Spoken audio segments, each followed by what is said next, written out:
me when I say we are much more lively guys, and hopefully that'll come out in the Q&A session.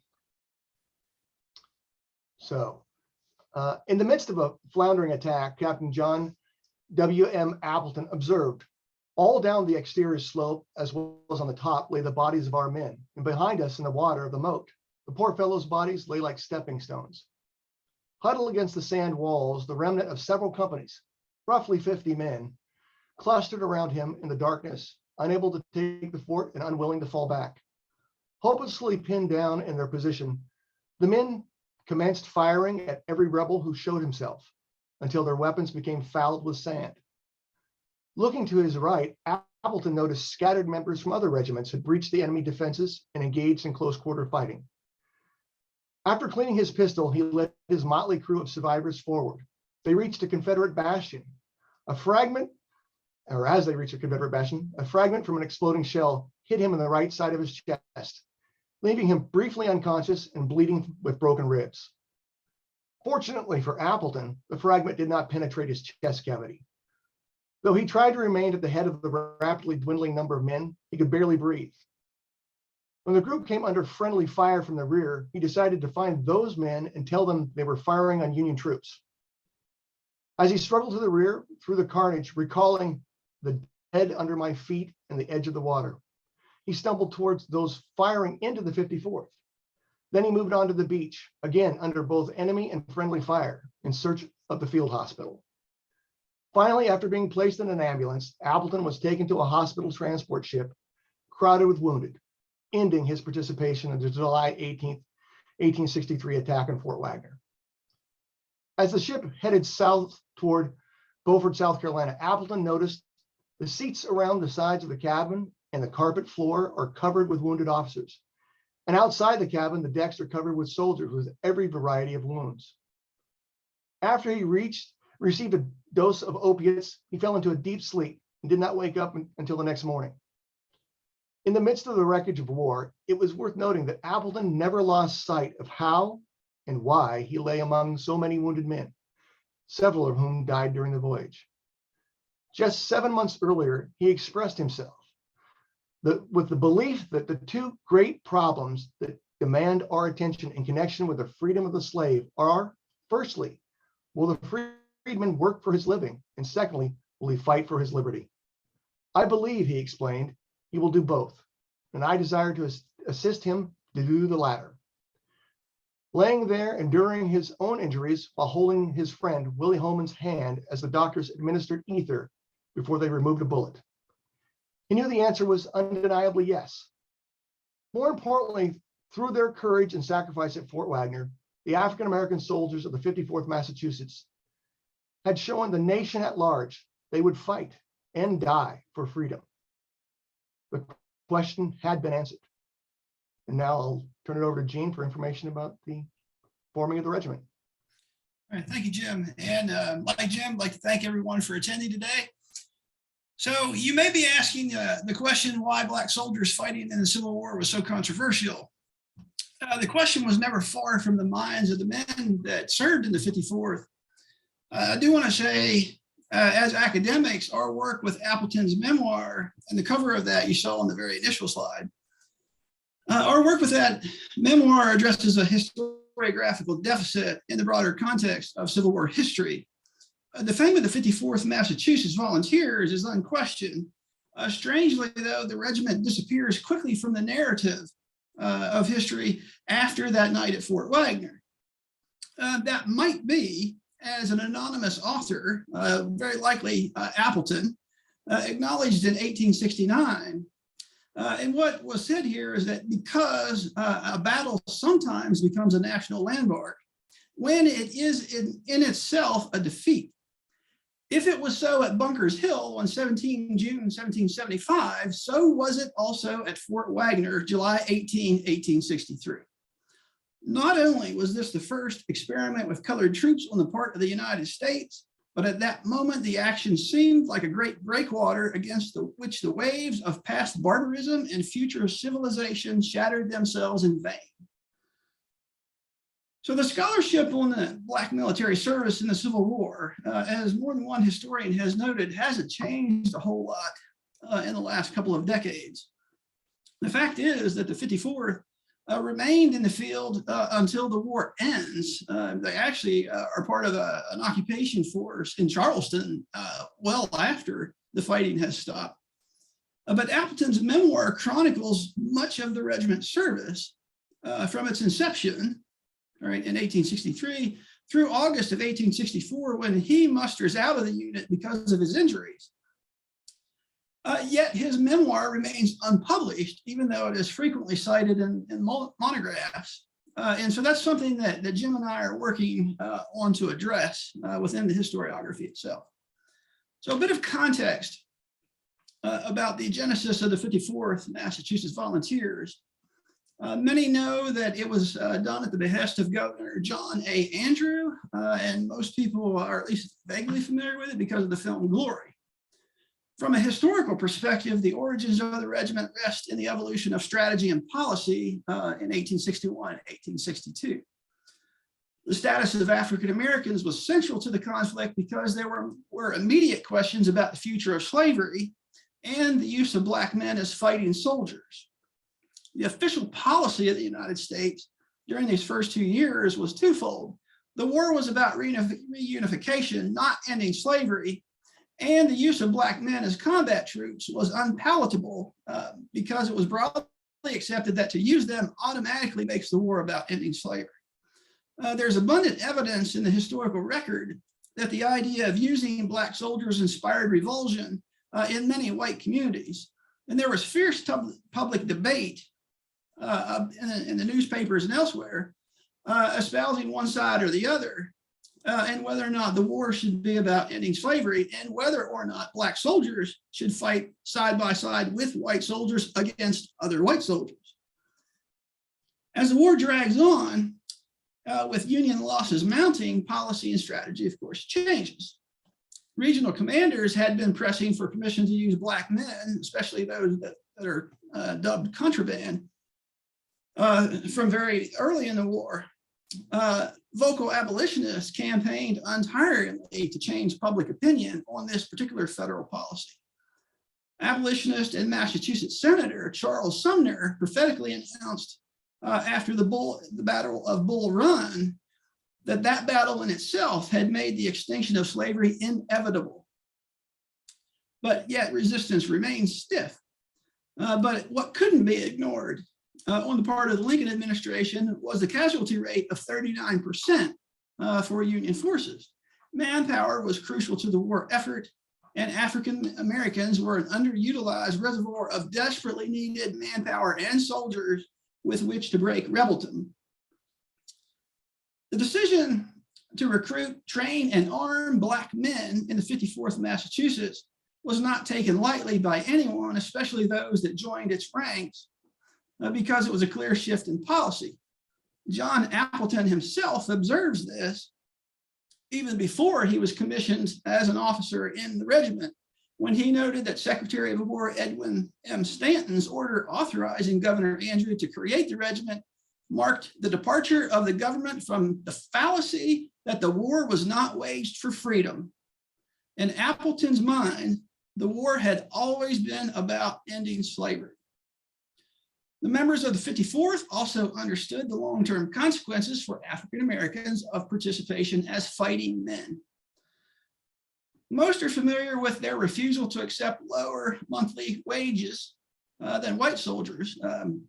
The primary reason that pay became so controversial is because when these men enlisted, they were promised to get the same pay as white soldiers.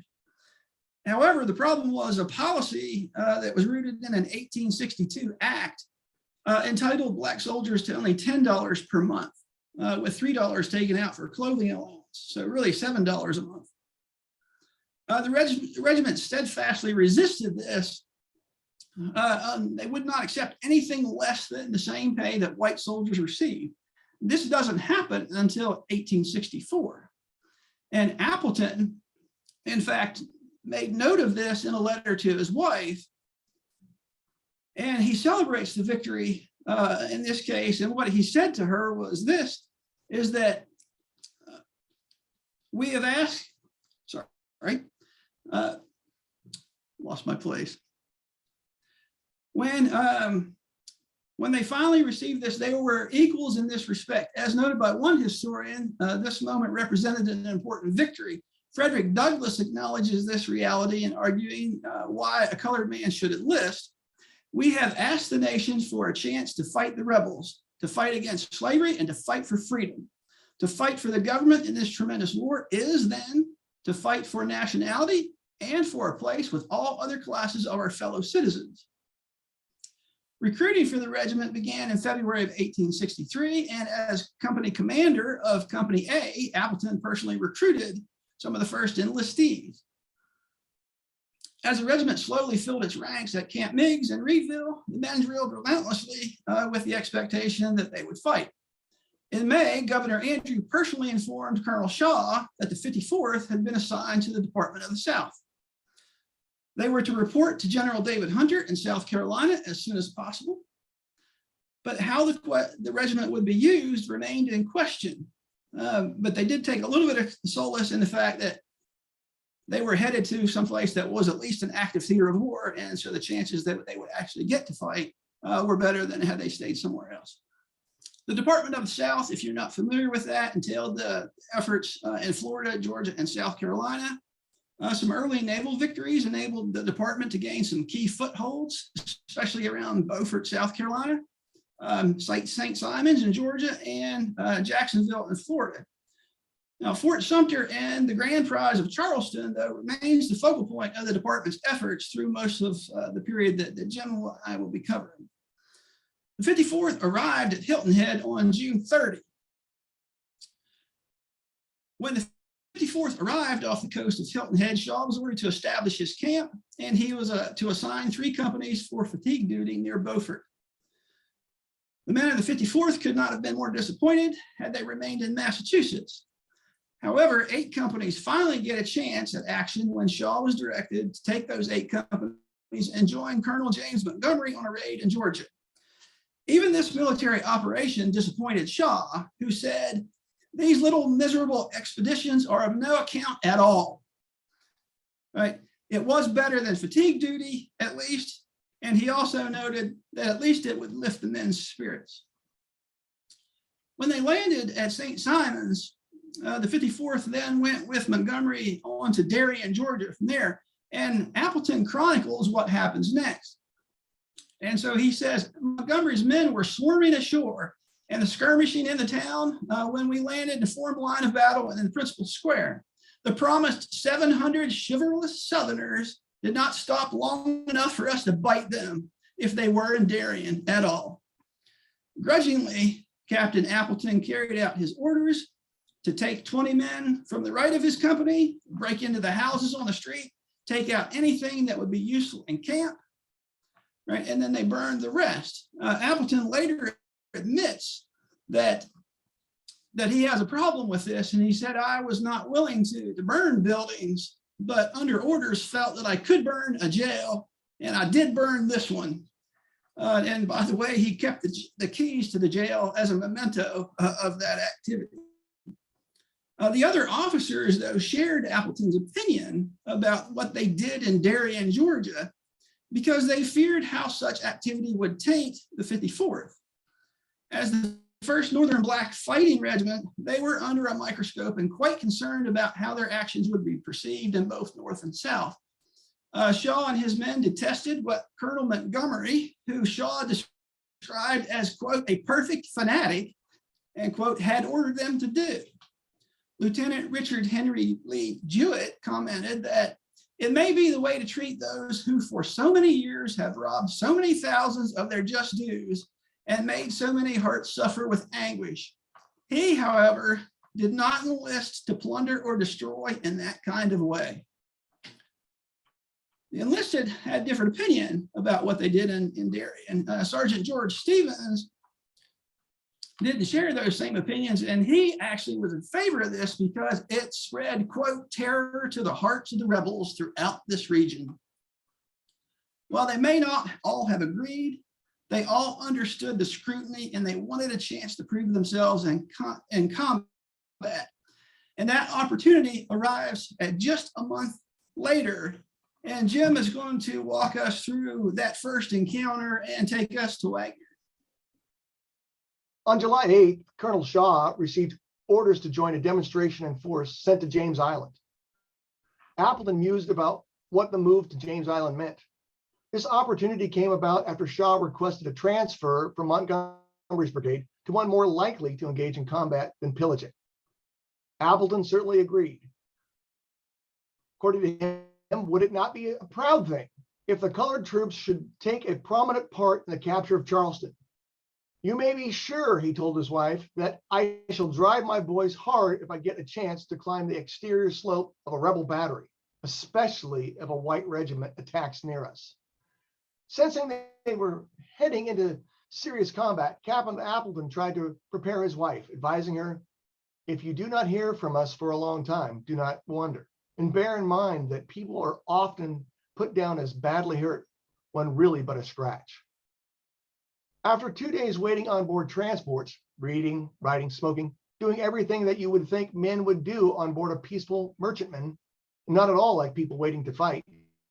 Thus we lay all day listening to the guns and watching the little cloud puffs of bursting shells and the smoke of apparent conflagration. The 54th finally received orders to land at Laguerre's Plantation, an island connected to James Island by 2 bridges. Though unsettled by occasional discharge of a gun and the sounds of Confederate troops probing their lines, the 54th passed the next 5 days on picket duty, suffering from the heat and humidity for which many were unprepared. On July 16th, a Confederate attack from the northeast hit companies B, H, and K, commanded by Captain Samuel Willard, which were posted in advance of the main Union forces.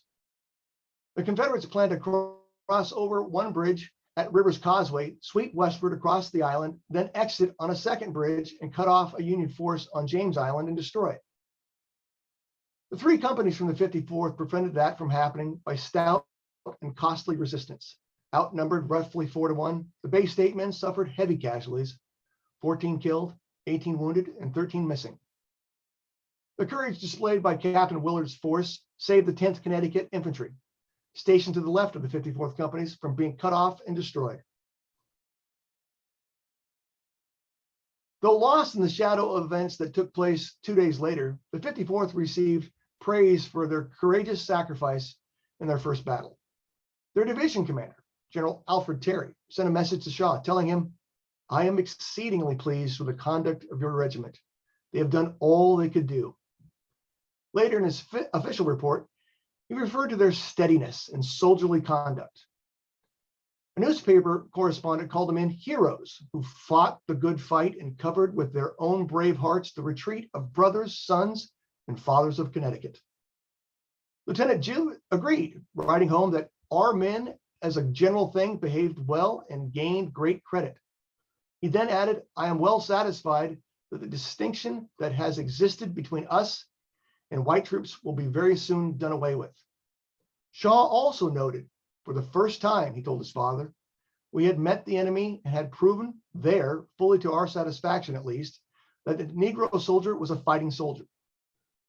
Colonel Shaw understood the importance of such accolades, telling his wife such praise was a fine thing for the colored troops. There was no time for the soldiers of the 54th to savor what Willard's force had done or the esteem it brought them. After withdrawing from James Island to Coal Island, the regiment endured 2 days of heat and humidity without sleep, receiving only limited food. While the actions of 3 companies from the regiment received praise, the fight near Grimble's Landing was a relatively small engagement. It was not enough to gain widespread recognition needed to prove black soldiers were willing and capable of fighting as well as white soldiers. A planned assault on Fort Wagner, set for twilight on July 18th and depicted 126 years later in glory, immortalized the 54th. Colonel George C. Strong, brigade commander, aware of Shaw's desire for the regiment to serve alongside white forces in battle, offered Shaw and the regiment the privilege of leading the attack. Despite their exhaustion, Shaw eagerly accepted and prepared his men for an assault through a narrow opening against a heavily fortified Confederate position. Something that's too often lost in the story of the 54th Massachusetts attack on Fort Wagner are the 9 regiments of white troops that also participated in the attempt to take the earthen fort. As happy as Shaw was to prove his troops' mettle in a large engagement, a successful assault on Fort Wagner seemed unlikely. An attack 7 days earlier had failed, largely because the Confederates could concentrate their fire on the narrow approach. Union forces were hemmed in between a swamp on the west and the Atlantic Ocean on the east. The strip was so narrow in places that only a portion of a regiment could deploy. There were 14 cannons in the fort as well, the largest of which was a 10-inch Columbiad that fired 128-pound projectiles. In addition to the artillery, the fort was manned by more than 1,700 Confederates. Furthermore, several Confederate batteries were within artillery range of the approach. By 6 p.m., Strong's brigade reached the Union field batteries on the thin strip of sand south of Fort Wagner. After the brigade passed the guns, Shaw divided his command into 2 wings. He would take personal charge of the right wing, closest to the ocean, and Lieutenant Colonel Ned Hallowell commanded the left wing, with the marsh on its left. Once beyond the Union guns, Strong ordered his brigade to lay down and wait for the sun to sink a little further. Colonel Haldeman Putnam's brigade fell in behind Strong's force. Fortunately for the troops waiting to launch their attack, the heavy shelling of Fort Wagner by Union land batteries and gunboats kept most of the Confederates in their bomb-proof. Captain John Appleton explained how many of the officers passed this nerve-wracking time. We told each other where our letters were in our pockets and asked that they be sent home in case we did not arise out of the fight. Before Shaw, who had been behind his men conversing with General Strong, joined the regiment, he handed some letters and personal effects to a reporter named Edward L. Pierce, with instructions for Pierce to give them to his family if anything happened to him. After reaching his men, Shaw dismounted and joined the right or eastern wing. He looked at Captain Appleton as if he was about to speak, remembered Appleton, but he did not.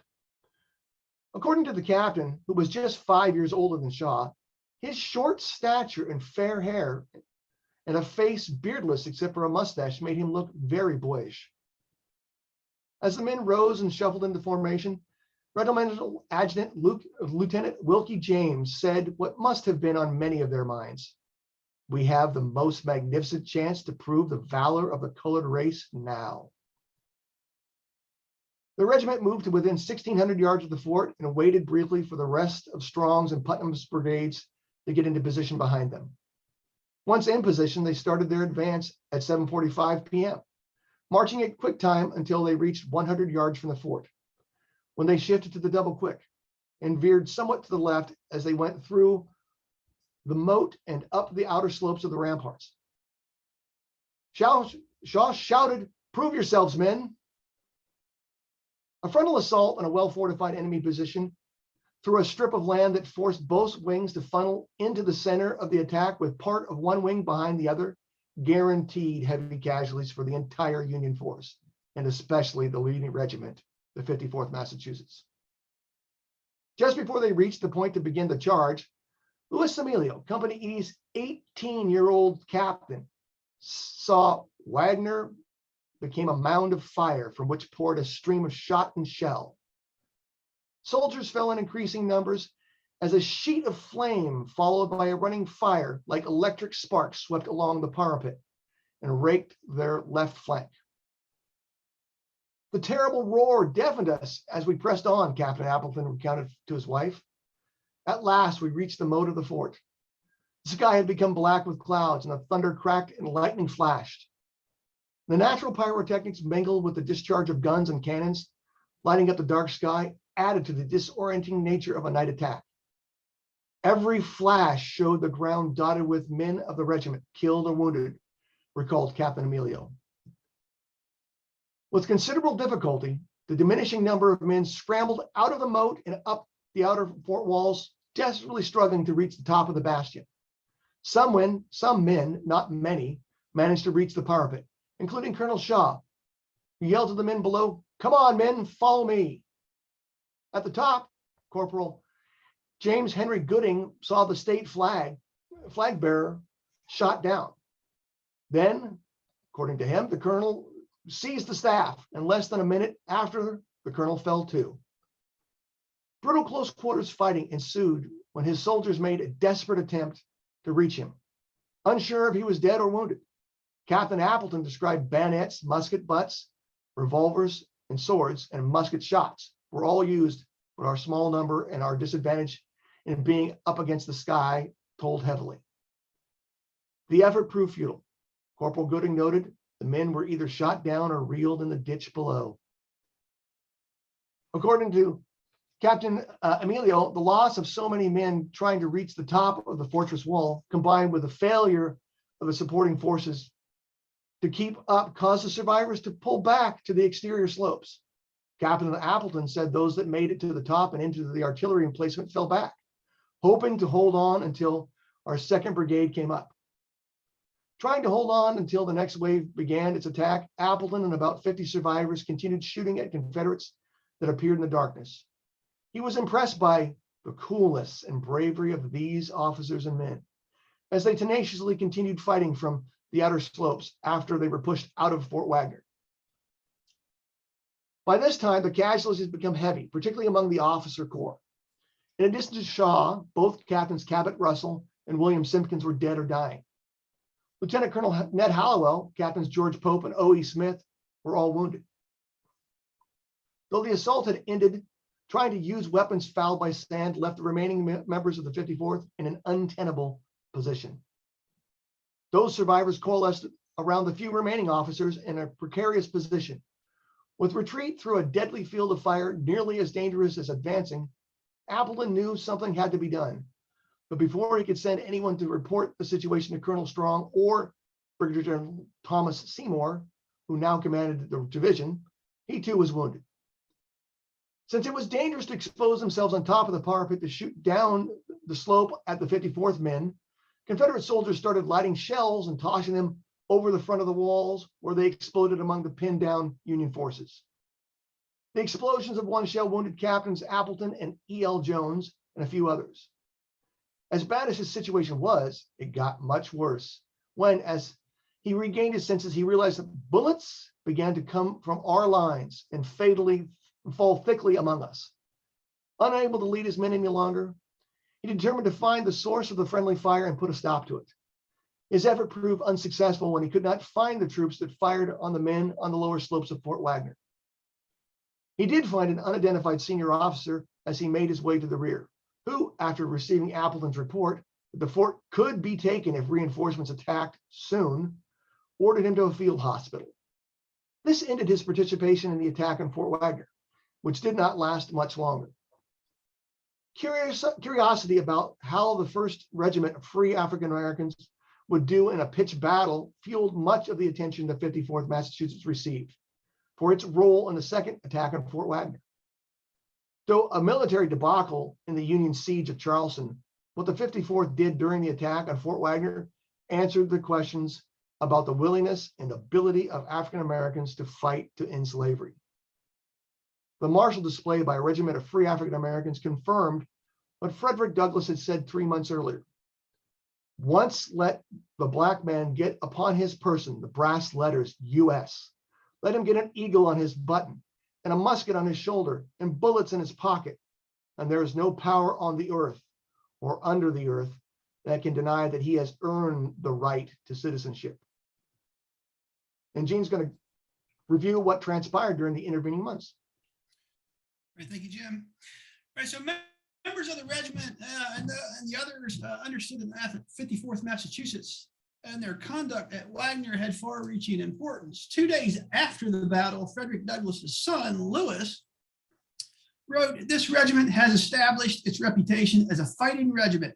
Not a man flinched, even though it was a trying time."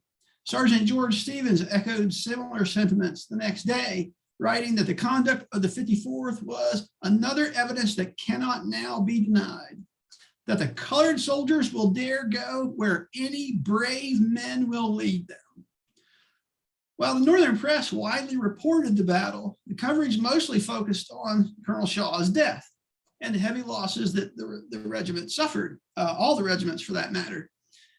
Some, however, went beyond that and offered high praise for the Regiment of Free African Americans. A Union newspaper in Beaufort, South Carolina, wrote that when the ships from the front arrived, well, the wounded from the 54th Massachusetts came off the boat first, and as these sad evidences of bravery and patriotism of the colored man passed through the lines, right, spectators, every heart seemed to be touched.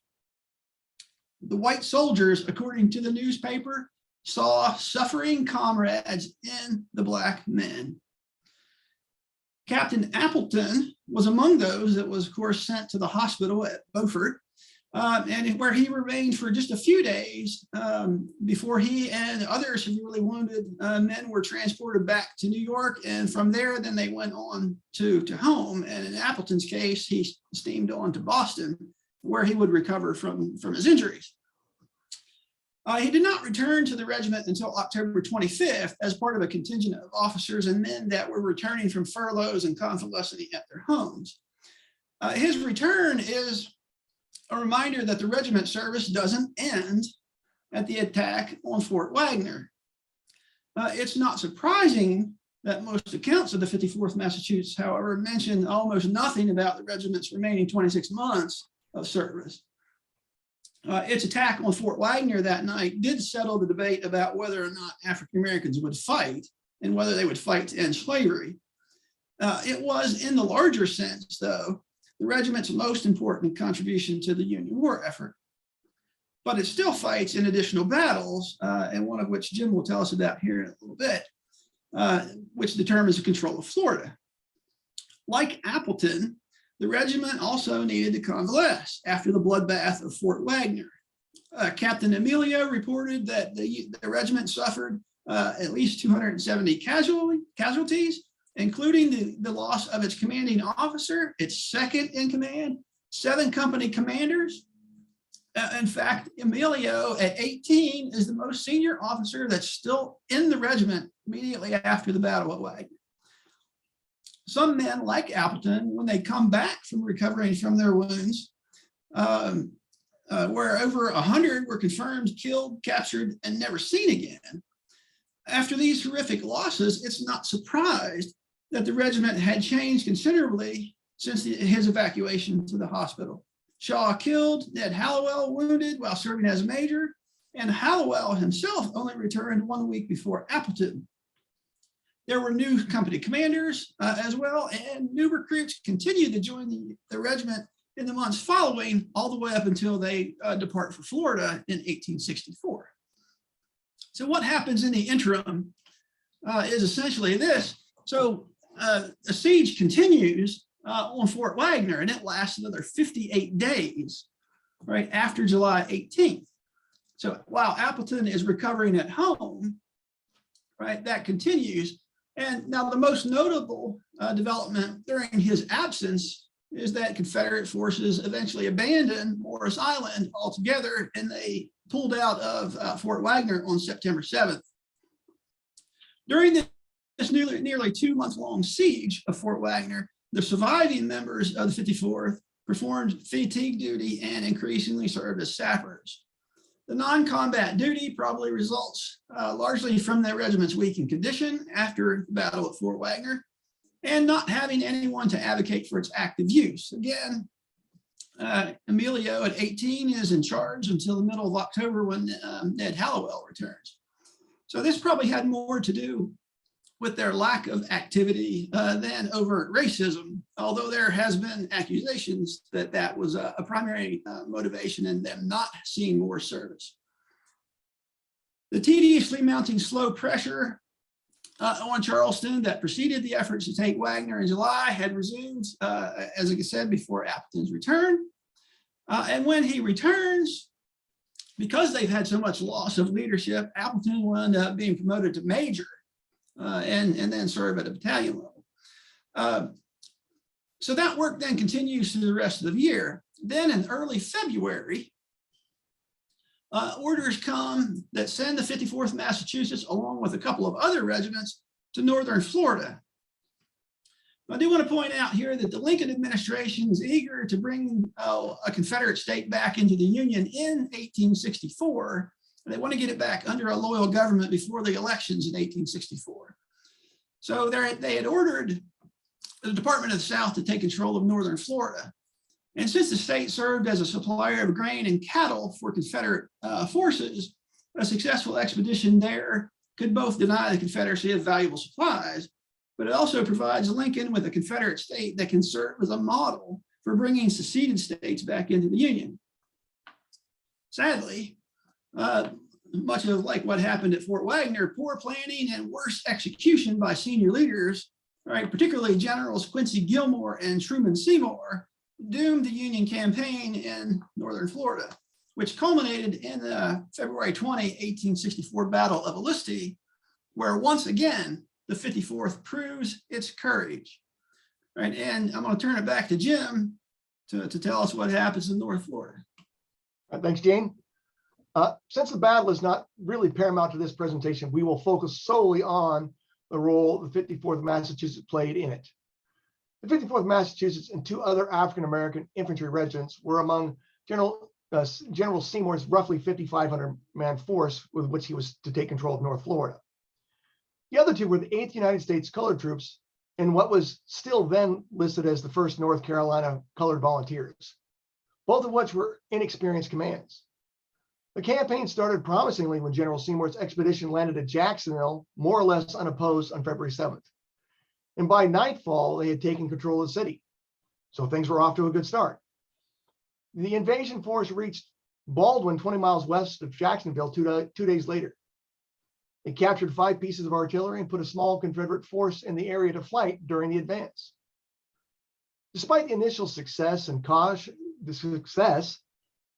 and indecision began to overtake Seymour as his force guardedly probed westward into the northern interior of the state. On February 20th, after the Union command stumbled into a hastily gathered Confederate force near Olustee Station, the decisive battle erupted. Seymour's Union force took the offensive, but in a piecemeal fashion. The general ordered his first 2 brigades to attack in succession rather than simultaneously, and both retreated after being badly mauled by Confederate forces led on the field by Brigadier General Alfred Colquitt.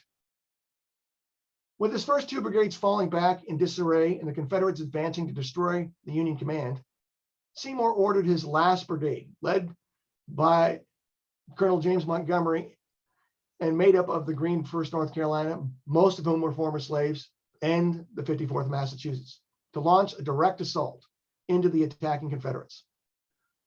John Appleton, now that major since December, felt General Seymour's order for an immediate attack was the most bullheaded way he could have done it.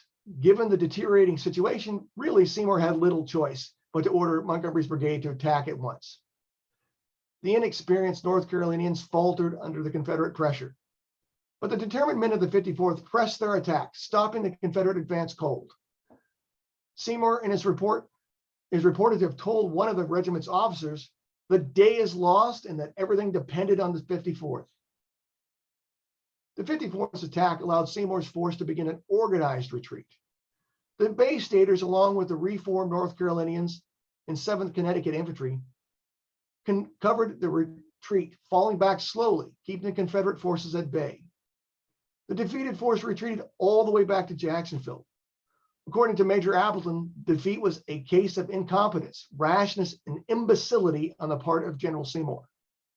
Had it not been for the 54th attack and their rear guard action, along with the North Carolina and Connecticut regiments, the retreat would have become a rout. Still, Union losses were devastating. Roughly 1,800 men from a force of 5,500. The 54th suffered 87 casualties, including 13 killed, 8 missing, and presumed dead or captured. Once again, the 54th had been given a nearly impossible task and had performed well. The work done by the regiment in 1st North Carolina at Olustee did not go unnoticed. Newspaper correspondents traveling with Seymour's command complimented their valor and acknowledged what they had done. The correspondent for the Philadelphia Inquirer begrudgingly wrote, "The colored troops fought better than I anticipated. The 54th Massachusetts remarkably well." The New York Times correspondent was less astonished and more complimentary, writing, "They took a bold position at the front and maintained their ground with commendable pertinency." It was a small town Pennsylvania newspaper that summed it up what the two African American regiments had done most forcefully. They covered the retreat and saved the army. Despite the 54th's performance at Olustee, the Union campaign to control Florida was over. The Union forces strengthened their defensive positions around occupied Jacksonville and did not launch another offensive campaign. Both sides settled into defensive positions and observed each other until April, when operations elsewhere led to the recall of most of the men on each side. Montgomery's brigade rejoined the siege of Charleston on April 18th. During the next 3 months, the conditions, heat, humidity, and malaria, and not the Confederates, reduced the regiment's ranks. Appleton was among those that fell victim to the environment, leading to his application for leave to go home in July to recover. A surgeon who examined him agreed, finding his brain has been seriously affected by isolation and exhaustion during the recent field operation on James Island, so that an absence from the department is necessary to prevent permanent disability. Cutting through military bureaucracy usually took time, but his leave was granted and Appleton left for Boston on August 7th. He never returned to the regiment. After being granted several extensions, the War Department accepted his resignation on December 1st, 1864. Though the regiment continued as part of the force besieging Charleston, its service settled into picket duty, serving as sappers, and all too frequently fatigue duty. The routine was broken up in late November when forces around Charleston received orders to cut the Charleston and Savannah Railroad to assist Major General William T. Sherman's march to the sea. The effort resulted in its participation in the disastrous Battle of Honey Hill, South Carolina on November 30th. Once again, poor leadership at the top resulted in a lopsided Confederate victory. This time, the 54th suffered 44 casualties in its last battle. Following the Honey Hill debacle, the regiment spent the remainder of its time between Charleston and Savannah, eventually manning posts around Charleston after the war ended. The 54th service finally came to a formal end after it was relieved in Charleston and the regiment transported to Boston. It reached the city on September 2nd, 1865, where it was vetted by the populace of the city, and the troops endured several speeches before the discharge process could begin. Not long after the War Department accepted John Appleton's formal resignation on December 3rd, 1864, he received a major's commission in the 1st Battalion, Massachusetts Heavy Artillery. This unit spent the remaining months of the war stationed at Fort Warren, located in Boston Harbor. After the war ended, he remained in command of the fort until August, which had been by then transformed into a jail for prominent Confederates, including Alexander Stephens, Vice President of the Confederacy, who Appleton got to know well. Somewhat surprisingly, this lifetime Bostonian relocated his wife and daughter to Charleston, West Virginia, before the end of the year. While they moved around to different locations over the next 6 decades, he and his wife remained in their adopted state for the remainder of their lives. During that time, he became a hotel proprietor and eventually rose to command the state's militia. Whether or not he attended the unveiling of the August St. Gaudens Memorial Sculpture honoring the 54th Massachusetts in Boston in 1897 is unclear, though the evidence we've seen makes it seem unlikely. The man who survived the slaughter of Fort Wagner died violently 50 years later, when he was gored by a bull on his farm in October 1913. Though slavery had ended and African Americans were declared citizens and men given the right to vote, one wonders if he still felt as hopeful as he had during a reflective visit to Fort Wagner in January 1864.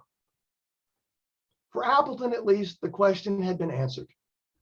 As he stated, "While the chaplain prayed, my thoughts ran back 6 months, when on a July night, fighting in the very southeast bastion where the flagstaff stood, I little thought I should see in broad daylight our dear flag hoisted over the spot where I lay bleeding with a sad heart, as I thought of our failure to carry the work. The Lord has brought it all out all right. Our repulse and the fighting of our men that night brought the regiment great distinction. Settled the question of whether the colored man would fight. A victory for us could have hardly done more. And I will throw to Gene just to quote Captain Emilio one last time.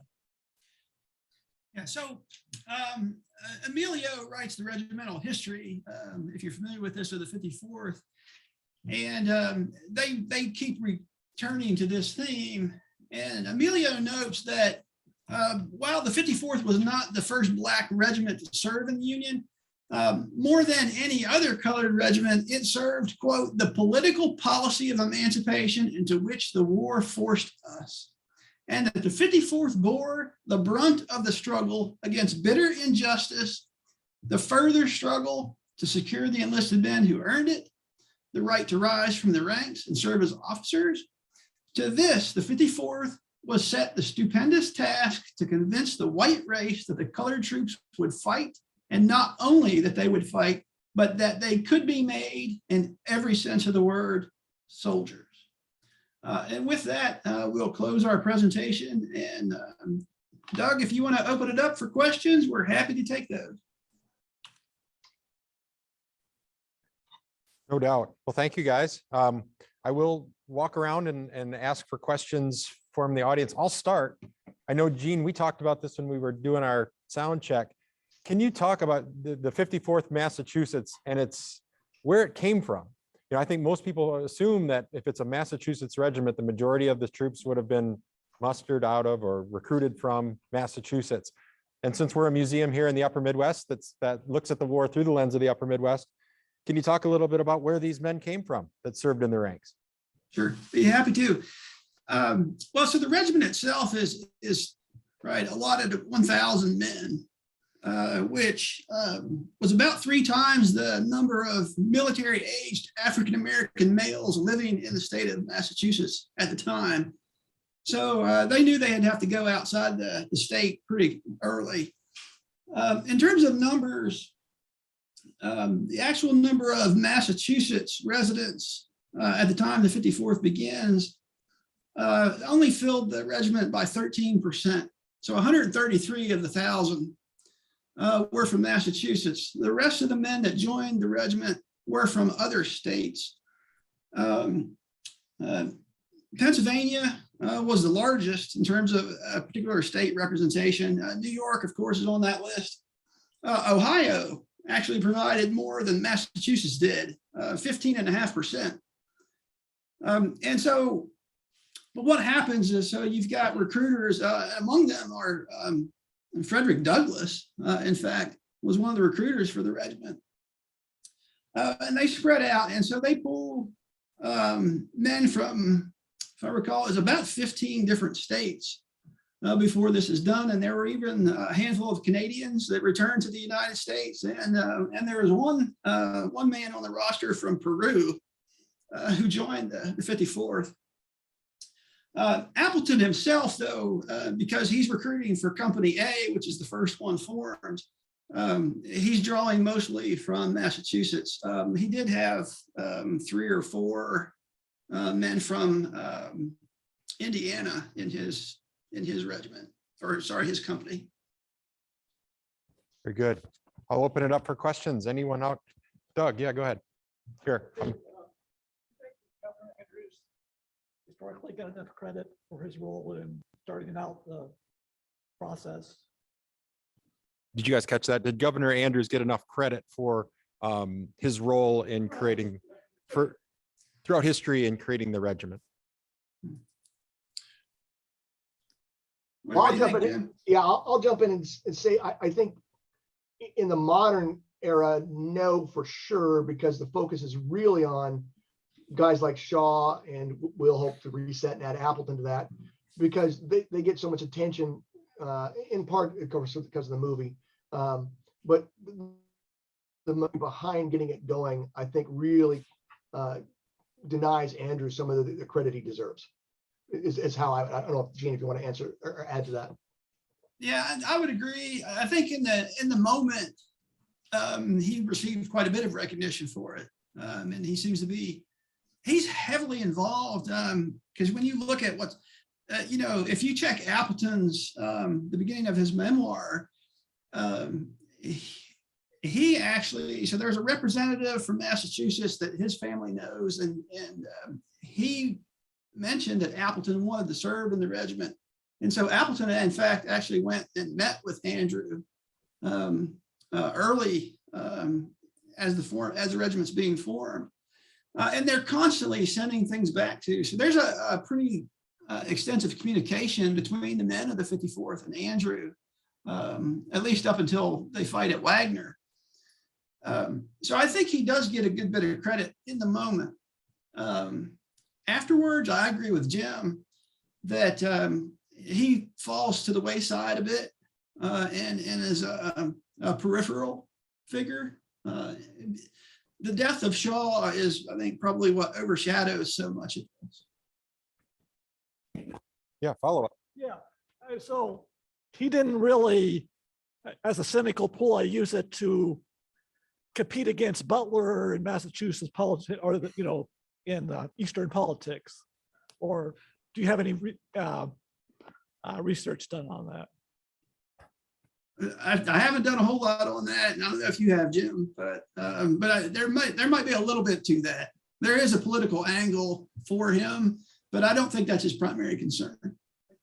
Yeah, I would agree, because I think the early communication with Andrew, the stuff that we've seen, Andrew and Appleton, and what we've seen in the Shaw collection, or the letters, would suggest he seems to be genuinely interested in it. Did he understand there's some political benefit? I'm pretty sure, but I would say I think his motive was much more honest than purely political, but he wasn't adverse to taking political advantage of it. They've got one coming up next year. Two questions, actually, and one kind of based on the other. Number one, did the governor push to recruit more African-American regiments after the 54th? And number two, was he a strong abolitionist himself? I'll take the first one because you're a slavery historian, Gene, so you get the second one. When they recruited, and as Gene is laid out, they ended up going outside the state, but they did such a good job of getting recruits, again, from so many different places, that they formed the 55th Massachusetts Infantry and bring over one of the early officers from the 54th to lead it, Hallowell's brother. And then there's the 2nd Massachusetts Cavalry, that is also a black regiment. The commanding officer escapes me. But so they do form 2 more afterwards. And the 55th is clearly the result of the fact they had done such a good job trying to recruit the 54th, that they had excess men. So, and I will. There's communication between Stearns, who's the main recruiter, and he's traveling all over the northern states recruiting. He actually wrote back to Andrew asking if they could create a 2nd regiment, because I think at the time the 54th is full. He had about another 350 men willing to enlist, and so that's what greenlights the 55th regiment. I would also point out, just for what this might add, that what Jim was mentioning about 54th, 55th, and then the cavalry regiment, they kept their designations as such throughout the whole war, and none of the other black regiments did. The others were all redesignated as part of the U.S. colored troops, so USCT. In answer to the question about abolition, yeah, there's a really strong abolitionist bent to what they're doing here. Andrew, if you read some of his letters, especially his letter to Shaw, that's a prerequisite that they have to be. I'm trying to remember if he used the word abolitionist or if it was anti-slavery. But that was a condition to be one of the officers. You had to have a very solid record of support for anti-slavery, at least, if not abolition. Yeah, I would reinforce what Gene's saying with, if you look at, when you go down the roster of officers, when you get to guys like Emilio, who's 18, and Cabot Russell, who is also either 18 or 19, they're in there at such young ages because they come from one. A lot of them were from Harvard, but they have their families have prominent positions, have maintained prominent positions on abolitionism, and so there's a mix of officers with these young guys that are clearly from these abolitionist families, with some older ones like Appleton's older, and Shaw has experience, and then he also comes from an abolitionist family. Yeah, and Appleton, actually, one of his referrals is Henry Wilson, who's sitting member of Congress in 1862, and another one named Chandler. And Chandler is the one that makes the referral of Appleton to Andrew as the regiment's being formed. And they had all been solid supporters of abolition. Up, go ahead. I think an ironic parallel is World War II, the way we treated Japanese Americans, yet some of the most highly decorated soldiers in Europe were Japanese American. Now, the same question I have is, from what I've gathered, when they attacked the fort, the Southerners were so insulted they took absolutely no prisoners. There is, I don't know, it's that necessarily that's their goal, but there is an understanding, because you have to know that the pretext of what happens before the battle at Wagner.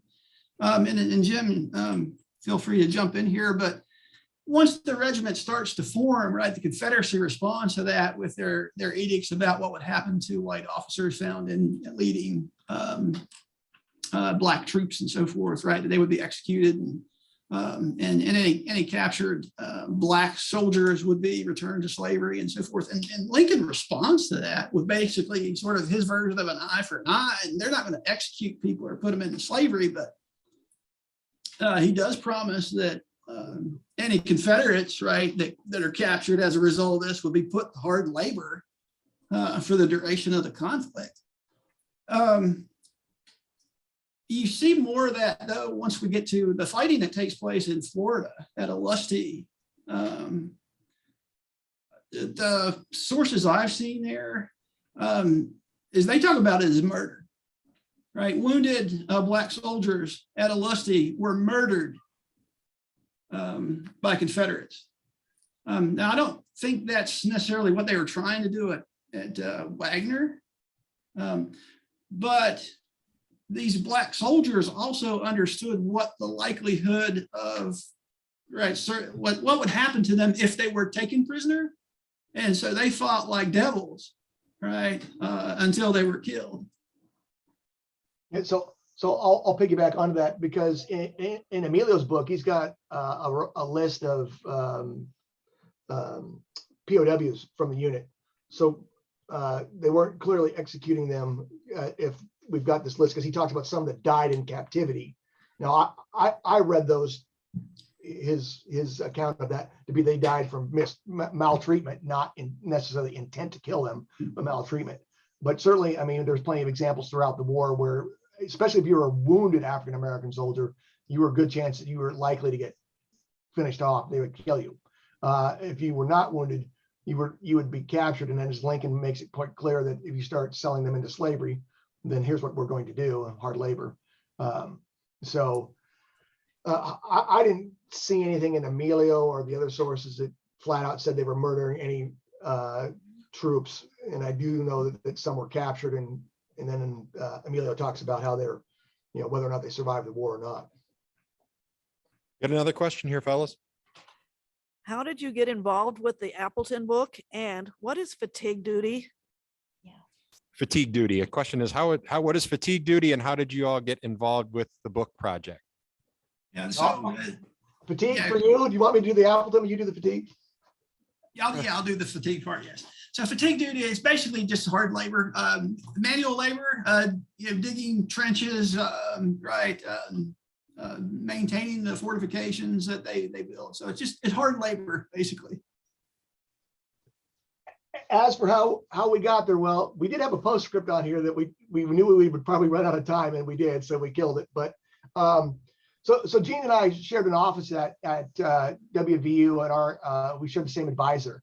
And I suppose I've maintained better communication with Ken in the years since we've graduated. And Ken always said there's this great collection over in the archives over there, West Virginia and Regional History Collection. And so I started poking around it, and there happened to be a graduate student there that made copies for another researcher who's doing a book, not on the 54th or Appleton, but needed his accounts of, I think, prisoners.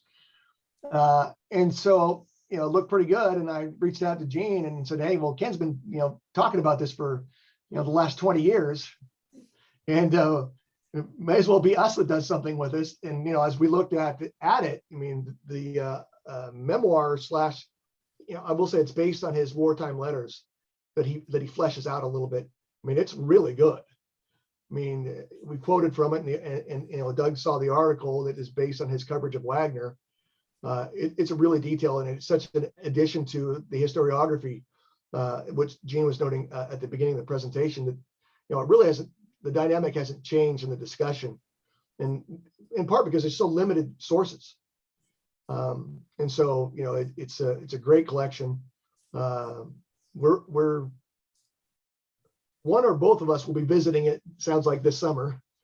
We had been relying on photocopies of everything, or pictures of everything, but and our old advisor sort of, I don't know if he meant to do it, but he sure kept talking to me about it. So I think he may have subversively been trying to get us to do it. Cool. Another question? Wilkie, Garth Wilkinson James, he ended up here in Milwaukee and married a gal. In fact, he's buried here. And he gave a paper in 1880 to this Mullis group in Milwaukee. Have you ever had a chance to read his paper? Because it was very interesting. If not, I have it. You get me your emails to Doug and I'll scan it to you. I appreciate that. Yeah. We haven't seen it, and I was writing that down as you mentioned it, the Mullis. Yeah, Yeah, Tom can send it to me, and then I'll send it off to you two. Okay. Yeah, That'd be great. Appleton talks about Wilkie James quite often in his letters to his wife. There's a follow-up if you ever want to at least a little more on him. There's a book out. I don't even know how old it is anymore. It's called The House of Wits, WITS.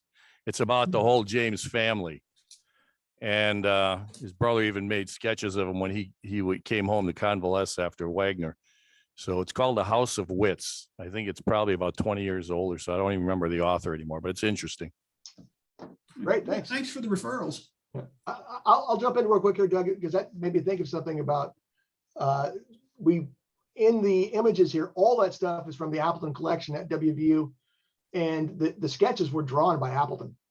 He was quite prolific in throughout the journal and his letters to his wife, and drawing sketches of the scenes. All right, we have one more question. I don't know if you mentioned the makeup of the Black troops, but do you know if there was a percentage that were already freed blacks that were already living in the South, and then the escaped slaves? Was it one or the other in this makeup of this population in 54? Well, the 54th is there all. I won't say all. That's probably too strong. Almost all of them are free African Americans. There's a handful that were, and I'm trying to remember if it was 3 or 4 were runaways. One of them was actually, there is one member of the 54th that was born in South Carolina and ends up in Massachusetts. But otherwise, they're all free men when they join. Well, thank you, gentlemen, very much for joining us today. We got to get you to Kenosha one of these times. It'd be a good rendezvous point. We got Idaho and Georgia. It seems to me that a good central location would be Kenosha, Wisconsin, or to fly into Milwaukee, or do a program for the Milwaukee Civil War Roundtable at some point.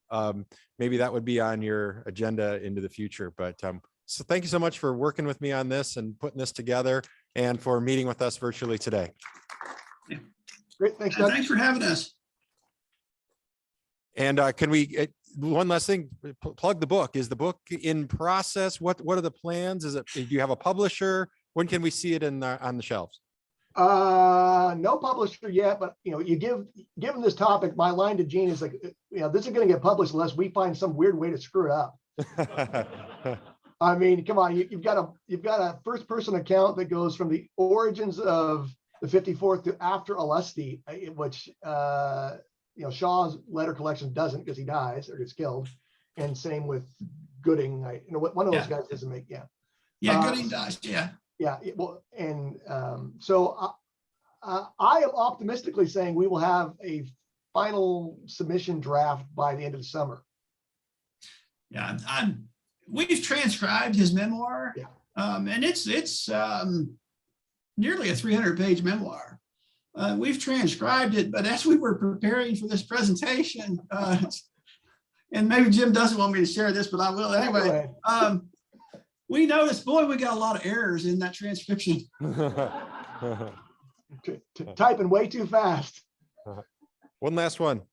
Well, it's not a question, but more a statement. As president of the Milwaukee Civil War Roundtable, historians of the Iron Brigade, this might give you impetus to get that book done, because typically we share speakers with the oldest Northern Roundtable, the Chicago Roundtable, and the Milwaukee Roundtable, and we like to buy books as a group.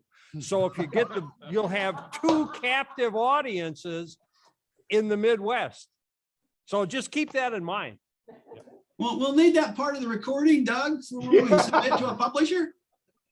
Will do. Well, we're right between both of them, so you'll have 3 places to speak when we get you out here. So no worries there. Thanks a lot, guys, and keep in touch and let us know the progress. And Jim, I'll do the same with the thing I'm working on with your contacts too. So thank you so much, guys. Once again, be well. Thank you. Have a All right, great thank you. weekend.